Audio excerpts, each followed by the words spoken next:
Well, the Prime Minister is going to address the nation tonight at 8 p.m. In a tweet, he says, will address the nation at 8 p.m. today, 24th March 2020, on vital aspects relating to the menace of COVID-19. Remember, the last time the Prime Minister addressed, he announced the Janta Curfew on Sunday, and of course talked about some of the measures being implemented.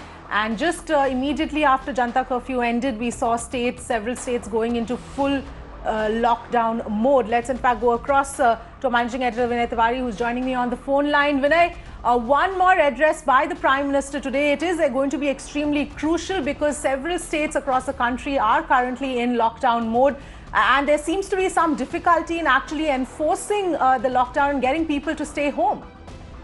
Yes, and I think the difficulty is increased, but I think it's very welcome that the Prime Minister has decided to address the nation yet again. It's extremely important for people to feel reassured. It's also very important for people to understand that all the very severe measures that are being put in place are for their own benefit. It's for their own safety.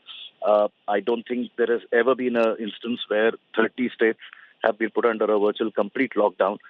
That's as unprecedented an event as possible, and it's necessary for the Prime Minister as the Chief Executive of the country to come out and keep telling people why it's necessary to go through this pain to ensure that the health and safety of them and their loved ones is intact. So it's good that he's doing it. And remember, the difference between the last address and this address is when he addressed the country last, the number of lockdowns were very limited. There were hardly any states which were in complete lockdown except for a few. But now it's a nationwide clampdown. The air, road and rail transport will stop from tonight.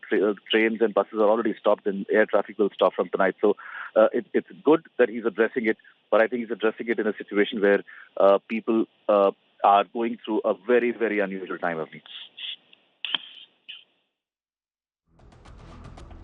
Yes, absolutely, Vinay. And the other interesting thing to point out also is, of course, since the last address of the Prime Minister, we have steadily seen the measures sort of being, becoming more and more stringent, from the rails to the, flights, and states announcing lockdown since the Janta Curfew. It's slowly and steadily been happening in an effort to try and reduce the panic by announcing everything in one go.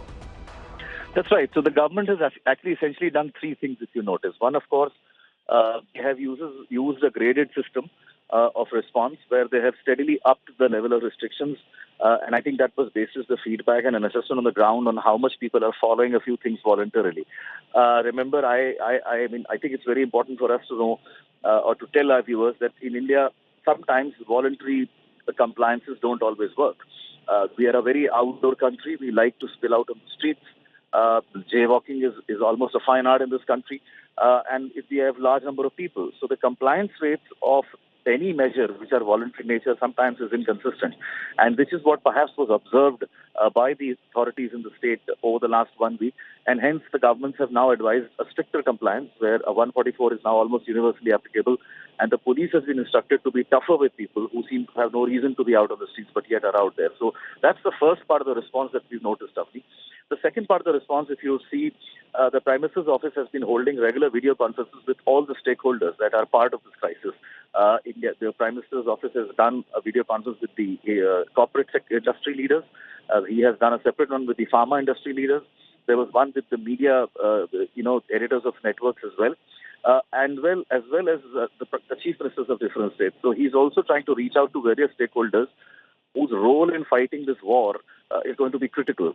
And I think it's very, very necessary that he gives an update to the people on all the measures that have been taken so far, and also lend some kind of assurance to people that everything that is being done, it's causing hardships, but it is perhaps for our own benefit of things. Yes, absolutely. And that is something that can't be reiterated enough, because this is not a time to experiment. This has to be enforced, and people have to realize, all of us have to realize how important it is to actually stay home. It's the best way to battle the coronavirus. Thanks, Vinay, for joining us with all of that perspective.